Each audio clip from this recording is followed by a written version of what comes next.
समाज को अपनी रूढ़िगत मानसिकता से उबरना पड़ेगा।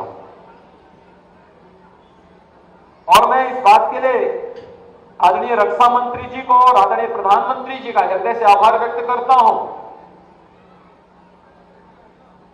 कि सैनिक स्कूलों में बालिकाओं का प्रवेश हो, इसकी उन्होंने अनुमति दी। क्योंकि भाइयों बहनों, देश के अंदर सैनिक स्कूलों की परंपरा ये उत्तर प्रदेश ने 1960 में प्रारंभ की थी, जब डॉक्टर संपूर्णानंद जी उत्तर प्रदेश के मुख्यमंत्री थे। और डॉक्टर संपूर्णानंद जी ने पहला सैनिक स्कूल देश का उत्तर प्रदेश की राजधानी लखनऊ में स्थापित किया। मुझे 2017 में लखनऊ के सैनिक स्कूल में जाने का अवसर प्राप्त हुआ था, क्योंकि उसकी जो समिति होती है उसका चेयरमैन मुख्यमंत्री होता है, इस नाते में वहां गया था। और उस समय मैंने वहां पूछा था, मैंने कहा यहां पे क्या बालिकाओं का प्रवेश है? उन्होंने कहा नहीं। तो मैंने कहा अगले सत्र से एक बैच बालिकाओं का इसमें प्रवेश हो। और 2018 में हम लोगों ने इस कार्यक्रम को वहां प्रारंभ किया। दूसरा, सैनिक स्कूल लखनऊ को इस बात का भी सौभाग्य प्राप्त हुआ कि देश के सेना का सर्वोच्च मेडल परमवीर चक्र लखनऊ सैनिक स्कूल के ही एक छात्र को प्राप्त हुआ, कैप्टन मनोज पांडे को, जिन्होंने कारगिल के युद्ध में देश की रक्षा करते हुए वीर गति को जो प्राप्त हुई थी। और इसलिए हम लोगों ने उस समय निर्णय लिया कि लखनऊ का हमारा सैनिक स्कूल कैप्टन मनोज पांडे सैनिक स्कूल के रूप में जाना जाएगा।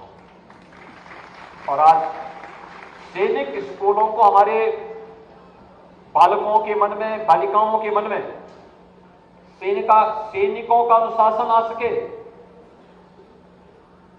मेरा जो कुछ भी है वह मातृभूमि के लिए है। पहला देश, धर्म, फिर परिवार और फिर अंत में अपना व्यक्तिगत जो कुछ भी है वो मेरा अंत में आएगा। अगर ये भाव हम सब भारतवासियों के मन में आ गया तो भाइयों बहनों, कोई कारण नहीं कि प्रधानमंत्री जी ने जो लक्ष्य हम सबके सामने रखा है 2047 तक हम सबका एक ही संकल्प, विकसित भारत हर भारतवासी का संकल्प होना चाहिए।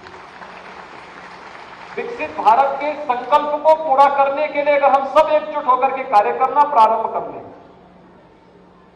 इसके लिए उन्होंने पंचप्रण दिए।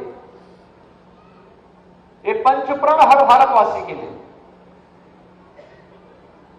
आत्मनिर्भरता के लक्ष्य को प्राप्त करना, वोकल फॉर लोकल,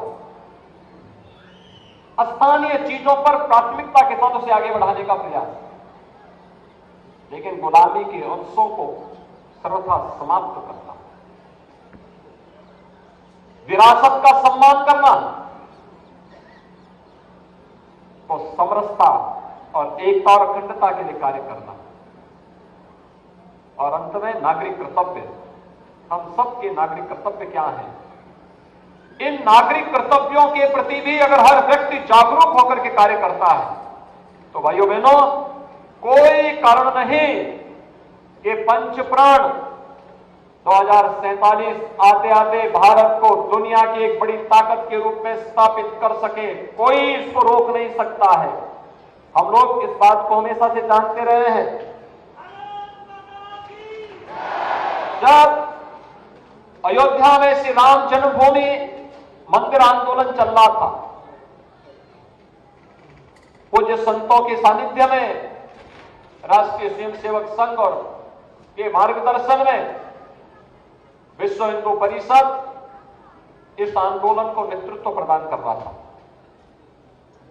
और उस समय हम इस बात को कहते थे, अक्सर कहते थे, जिस दिन राम जन्मभूमि समस्या का समाधान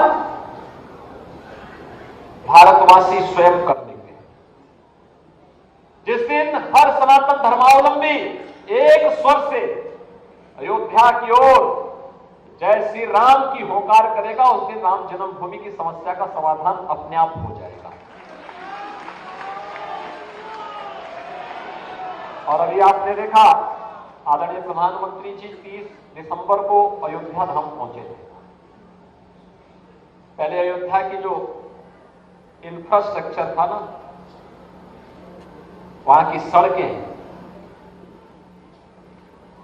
एक सिंगल रेल लाइन जाती थी, वहां भी ट्रेन कभी कभी जाती थी। अब देखिए वहां पे चारों ओर से 4 लेन की कनेक्टिविटी हमने दे दी है। केवल बाहर से ही नहीं, अयोध्या के अंदर भी आपको 4 लेन और 6 लेन की सड़कें मिलेंगी।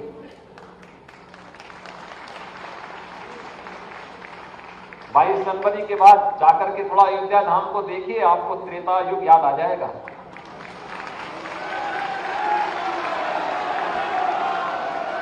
हजारों वर्ष पहले प्रभु राम पुष्पक विमान से अयोध्या आए होंगे, और अब तो अयोध्या में इंटरनेशनल एयरपोर्ट का भी उद्घाटन हो गया है। रेलवे लाइन डबल लाइन के साथ जोड़ा जा चुका है, और एक स्टेशन का उद्घाटन तो प्रधानमंत्री जी ने स्वयं किया है। और अब तो अयोध्या और उसके आसपास 5-6 नए स्टेशनों का विकास किया जा रहा है। किसी को भी समस्या नहीं होगी। और यही नहीं, सड़क मार्ग से जोड़ लिया गया, रेल मार्ग से जोड़ लिया गया, वायु मार्ग से भी जोड़ लिया गया, और जल मार्ग से जोड़ने की कार्रवाई भी हमारी प्रारंभ हो गई है। जीवन का यह अनुशासन और सैन्य शक्ति का अनुशासन हम सबको आगे बढ़ाने में मदद करेगा। भारत की शक्ति का एहसास दुनिया को कराएगा। एक स्वर में जब 140 करोड़ भारतवासी भारत के आन मान और शान की रक्षा का कार्य अपने हाथों में लेकर के इस अभियान के साथ जुड़ेंगे, कृतज्ञ भाव के साथ, नेशन फर्स्ट के इस भाव के साथ जुड़ेंगे, दुनिया की कोई ताकत आपको झुका नहीं सकती है। कोई झुका नहीं सकती, कोई आपका मार्ग नहीं रोक सकती है। हम सब उस मार्ग के पथिक बने। दायित्व हो सकता है, किसी को कोई दायित्व मिले, किसी को कोई और मिले, लेकिन जहां पर हैं, अगर हम सब मिलकर के कार्य करते हैं तो भाइयों बहनों, कोई कारण नहीं कि आज दुनिया के अंदर भारत का सम्मान बढ़ा है, एक नए भारत का दर्शन हो रहा है। आज देखिए, अयोध्या जाने में जो लोग संकोच करते थे, अयोध्या का नाम लेने में जिनको संकोच होता था, आज वे भी कहते हैं कि हमें भी निमंत्रण मिलेगा तो हम भी जाएंगे। ये परिवर्तन है, यही परिवर्तन है। आप अपनी ताकत का एहसास कराएंगे तो हर व्यक्ति आपके साथ जुड़ेगा, और उस परिवर्तन के साथ जुड़ने के लिए आज हम सब आपके पास यहां पर एकत्र होकर के आए हैं। आज के इस कार्यक्रम के अवसर पर मैं आदरणीय रितंबरा जी को उनकी षष्ठी पूर्ति और बालिकाओं के इस सैनिक स्कूल के शुभारंभ के लिए, इस वात्सल्य ग्राम में इस भव्य आयोजन के लिए हृदय से उनका अभिनंदन करता हूं, उनको बधाई देता हूं। उनके स्वस्थ और दीर्घ जीवन की कामना करता हूं, और राष्ट्र और समाज के लिए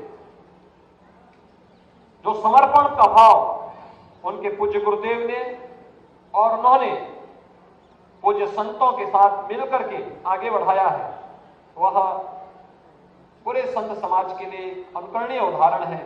मैं उनका एक बार फिर से षष्ठी पूर्ति के इस अवसर पर हृदय से अभिनंदन करता हूं, स्वागत करता हूं। आप सबके प्रति भी अपनी शुभकामनाएं देता हूं, और आप सबको इस बात के लिए आप सबसे प्रार्थना करता हूं, अयोध्या का उदाहरण हम सबके सामने है। अब संघर्ष से नहीं, अब संवाद से सारी समस्याओं का समाधान का रास्ता निकलने वाला है, निकलेगा। हम देश के प्रति अपना समर्पण भाव व्यक्त करते रहे, और बिना डिगे, बिना हटे, बिना झुके लगातार आगे बढ़ने के लिए हम तत्पर रहें। इस विश्वास के साथ इस वृंदावन की भूमि पर यहां पे तो पहले से ही कार्य प्रारंभ हो चुके हैं। ब्रज क्षेत्र तो हमारे लिए बहुत पवित्र भूमि है।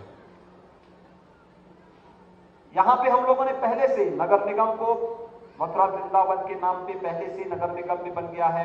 तीर्थ विकास परिषद का कार्य तेजी के साथ आगे बढ़ रहा है और तीर्थ के रूप में इसके विकास की एक नए कार्यक्रम को आगे बढ़ाया जा रहा है। सारे कार्यक्रम एक साथ आगे बढ़ेंगे। आप सब अपने इस बृहद मिशन के साथ निरंतर जुड़ करके कार्य करते